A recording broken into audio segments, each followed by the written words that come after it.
Throughout the Zelda series, Hyrule is the main location that the games take place. It has seen many problems over the course of its history, from civil war, it has seen disease, and even natural disasters. Much like our own world, Hyrule seems to be plagued with constant problems. But even so, there are some more disturbing epidemics. And although Zelda is more fantastical in nature, there's one epidemic within Hyrule as a big mystery. The mystery of children missing. The missing children of Hyrule.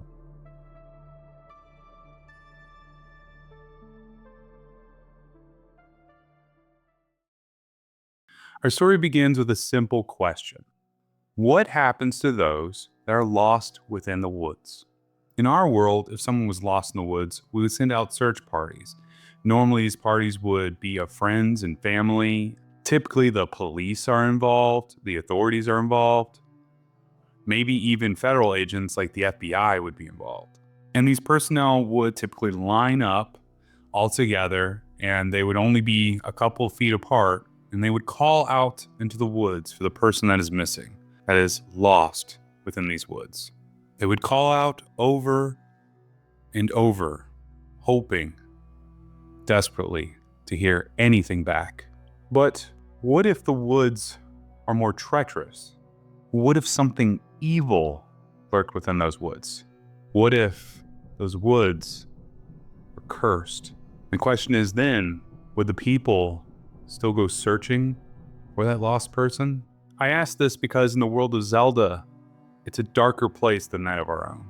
It's a more medieval world than modern like ours, and it's likely the threat of the unknown, or in this case, the known, would keep people from searching for someone lost, maybe even preventing a search party from even forming in the first place.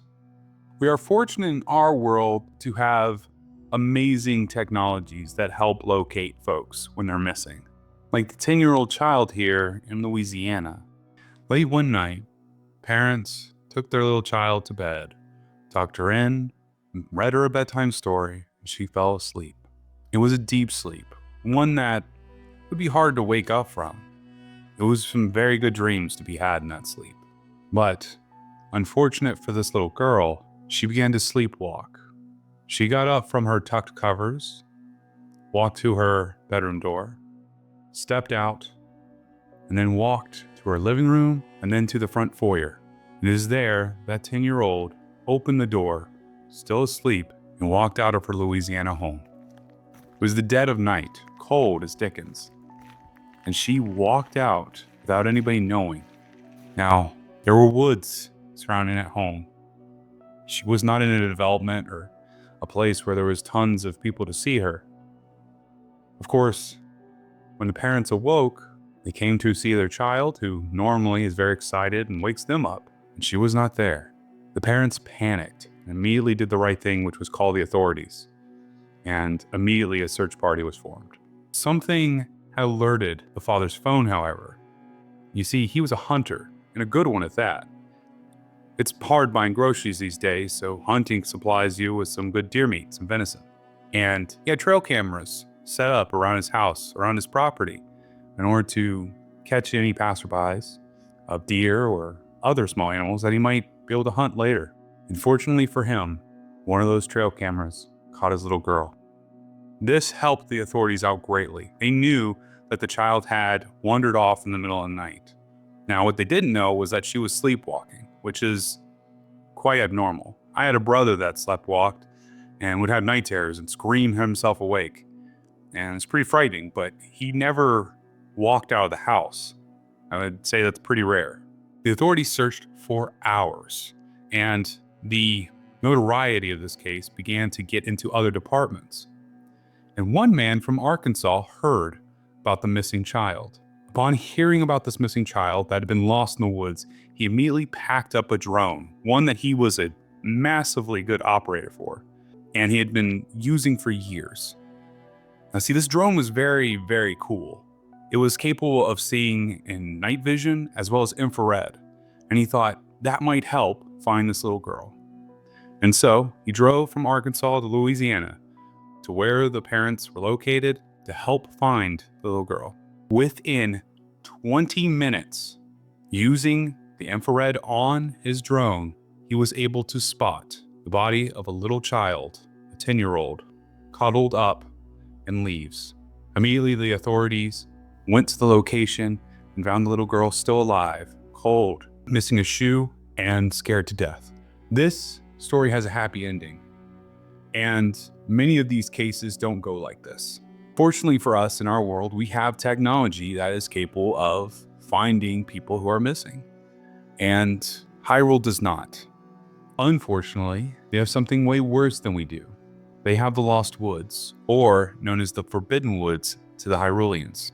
Now, in every Zelda game, you actually go and navigate the Lost Woods to some degree. There is normally some sequence somewhere in a Zelda game where you have to do something very specific to go through a maze in order to get to some sort of objective. In the very first Zelda game, you were navigating the Lost Woods and you were trying to get to a graveyard. And that way you could get a better sword. In Link to the Past, it was literally where the Master Sword was housed. Or later games like Breath of the Wild and Tears of the Kingdom, it also was a place of the Deku Tree, as well as the place for the Master Sword in Breath of the Wild. So the player is pretty much used to the Lost Woods. And in Ocarina of Time, you navigate the Lost Woods quite a lot. In fact, it's quite easy to navigate the Lost Woods because all you have to do is listen for the flute. If you hear Saria's song play, then you're going the right way. And see, the Kokiri are very interesting folk because they're children. They're not adults. They are called the children of the woods, the children of the Deku Tree. And so they're a bit different because they don't have parents. They have fairies as their guardians. You see, Kokiri, if they were to go into the Lost Woods, their fairies would help them escape. They can't really get lost in Lost Woods. And for our hero Link, the main character, he has the fairy Navi. And in the video game, the Ocarina of Time, you go into the Lost Woods with no issue. So then the question becomes, what if you don't have a fairy to guide you? What if you were a child from Hyrule? Would you fare well in the Lost Woods? I think the answer is pretty obvious there, that anybody who is not a Kokiri or have a fairy would probably not fare very well in the Lost Woods. Maybe you're old enough like me to understand that people in our world go missing all the time. And even with all our technology, including drones, sometimes it's impossible to locate those missing people. And strangely enough, these tend to happen in very forested areas. These are known as 411 cases or missing 411 cases. These don't just include children either. They could include adults or even an entire group of people. These cases typically revolve around people getting lost in very remote areas where it would be very hard to find anybody. Now, the scope of this video is not to get into 411 cases too much, but it is relevant as we talk about the missing children of Hyrule to talk about missing people in our world as well. It's quite understandable to assume that if people in our world are missing, then the people in Hyrule probably also can go missing. So now you may be wondering, how do we know that there are missing people in Hyrule? How am I so sure that children are missing in Hyrule? And that's a great question to ask because in my research, I found only 2 cases of missing children in Hyrule. In fact, you could argue that they're not even in Hyrule. One is in Skyward Sword, which is technically above Hyrule, and the other one is in Link's Adventure, which it's in Hyrule, but not one that we're used to. Also, that one ended up being a kidnapping. So how am I so sure that children are missing in Hyrule if there is no evidence and no quests of missing children in Hyrule in any of the Zelda games? Well, for that, I first need to explain in Zelda what a Stalfos is. You see, there's these enemies called Stalfoses that are typically in every single Zelda game. A Stalfos is an adult human that has passed away, and they have died, and what remains is a skeleton. an undead skeleton. They typically wield a sword and a shield of some kind, and they attack Link relentlessly.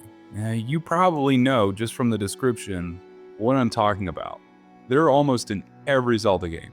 And here's the thing. It was when an adult goes into the Forbidden Forest and becomes lost among the blanket of trees, and they pass, they become a Stalfos. Now, Stal is actually a prefix, and here in this case, it actually means skeleton. And Phos actually here means folk or person. So if you say Stalfos, you are saying skeleton person. And then you may be wondering then, if there are Stalfoses in the game, what about children? Are there any skeletal children? Now you may think with the prefix Stal and Phos, you may think that there would be something like a Stal child or something of that effect, where it just uses the term Stal.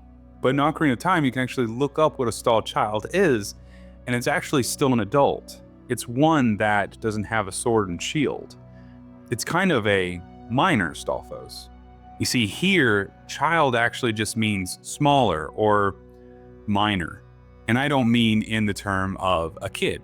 But that doesn't mean that Zelda doesn't have a child or a kid becoming a Stal something. For that, it's something called a Stal Kid. Or here in the West, it's become known as a Skull Kid. If you're a fan of Zelda at all, you immediately thought of a very specific individual named the Skull Kid. The antagonist of the game Majora's Mask, who ends up playing a trick on the masked salesman and ends up taking Majora's Mask that is filled with a significant sinister evil. And you'd be right to think that. That is the most significant Skull Kid in all of Zelda. But that is not the only Skull Kid in Zelda. In fact, in Ocarina of Time, you can see 3 at once and within the Lost Woods.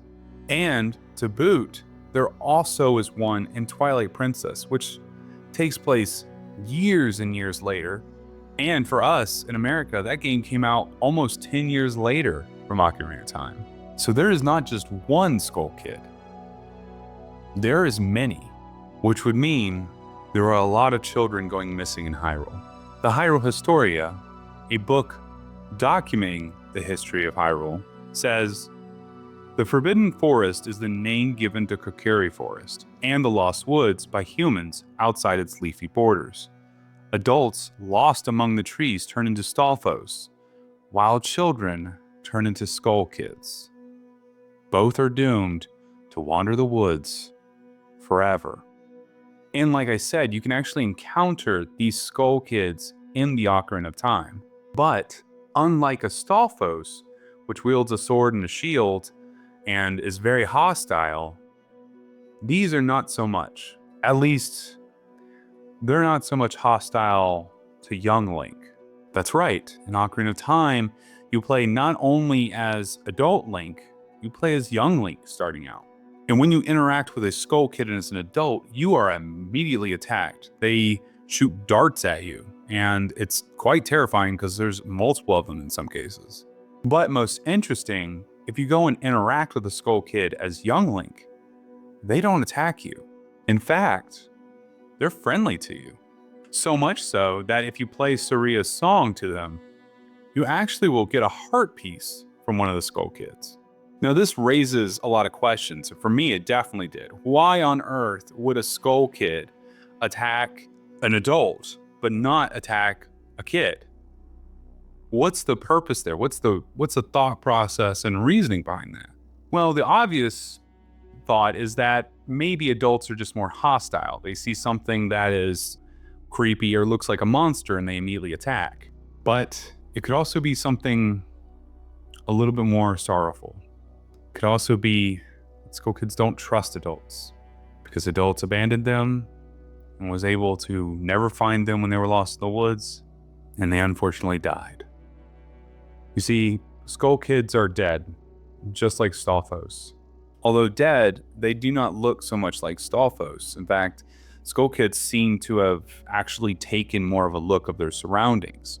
Their skin is of bark, They have beaks instead of mouths, like the songbirds you would hear in the forest. And their clothes are orange and red and almost look like the leaves of autumn, which are when leaves are void of life. They are dying and falling from the tree, which if the Skull Kid is actually dead, then that makes sense. Something to note about Skull Kids in my research, I could not find anywhere that has a Skull Kid outside of the Lost Woods except in Majora's Mask, except after that Skull Kid obtained the sinister Majora's Mask.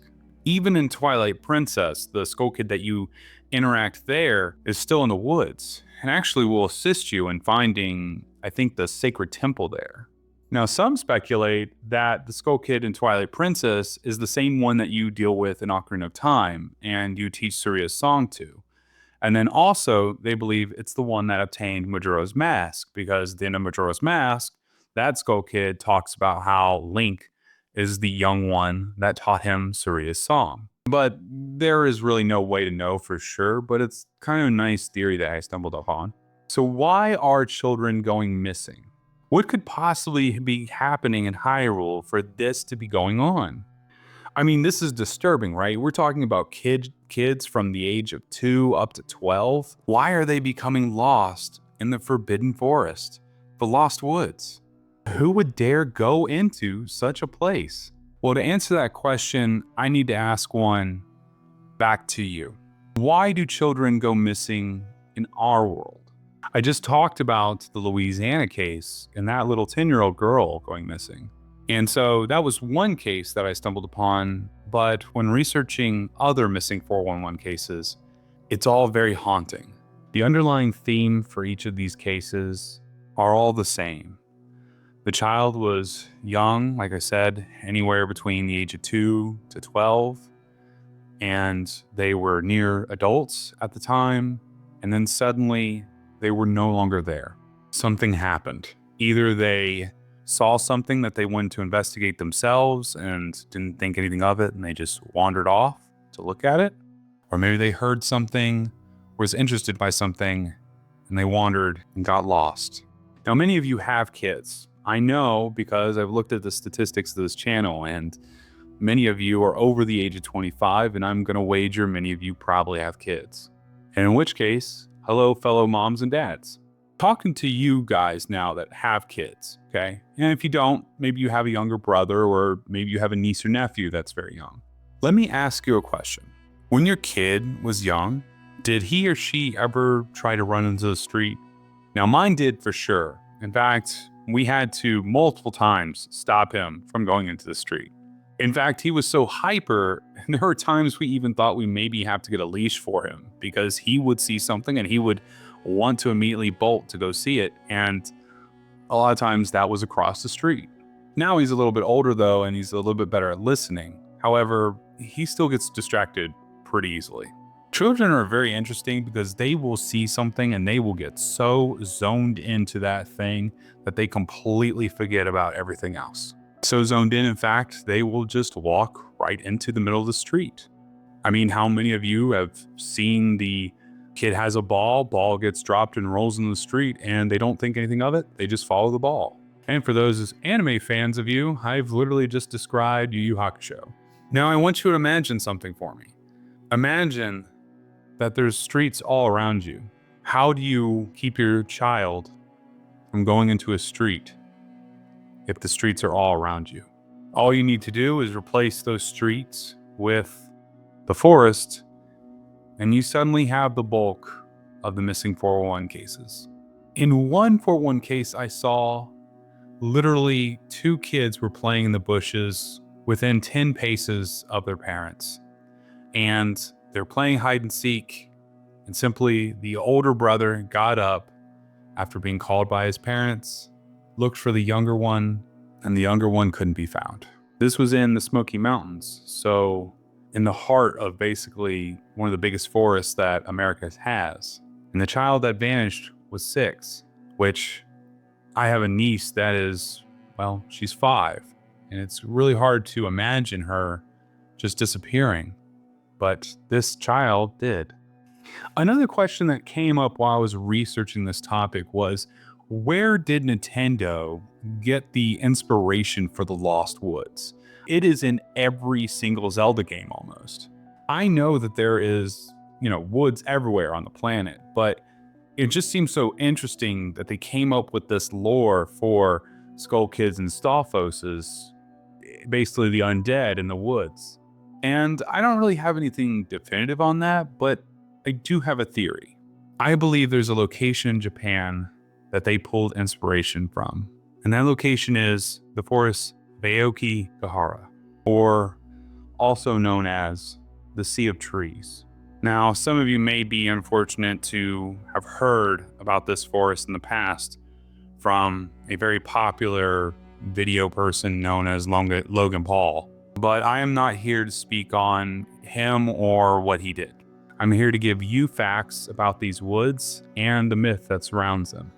That these woods potentially could be what inspired the Forbidden Forest, the Lost Woods, in The Legend of Zelda. You see, Aokigahara is known as the home of the Yorei, or ghosts of the dead in Japanese mythology.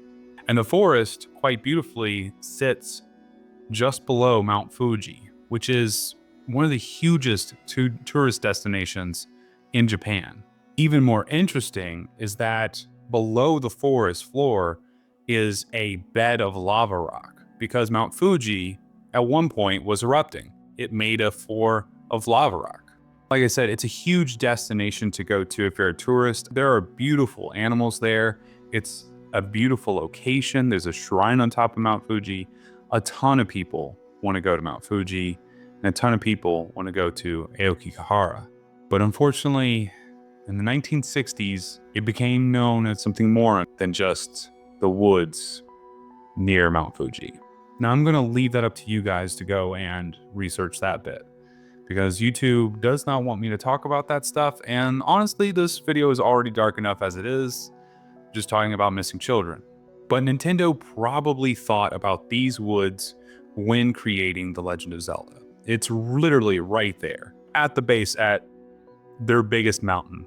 And interestingly enough, Aokigahara is very similar to the Lost Woods. See, many people say you can't hear sounds in those woods, that they're dampened. And this is because the trees are so dense, and because of that lava rock, that when you make a sound, both the trees and the lava rock, well, they kill any sort of echo. Now, I live in Appalachia, and we have a lot of density here too. Lots and lots of trees, beautiful wildlife. But it terrifies me to think that if I'm in the woods with my family or something, and I happen to be just like 20 feet away, and I call for them, it terrifies me that that sound would not make it to somebody 20 feet away. That the floor and the trees would immediately kill any echoes of my voice. With examples like the missing 411 cases and the real life world example of Aokigahara, the forest at the base of Mount Fuji, it is disturbing to think about just how easy a child in our world could go missing. And so it's here where I bring it back around to say, if a child in our world can go missing that easily, in a fantastical world such as Zelda, in Hyrule, a child could just as easily go missing. However, a child doesn't just simply pass away in the woods within that world. They turn into a Skull Kid, an undead, barked creature that roams the Lost Woods forever, despising the adults that failed them.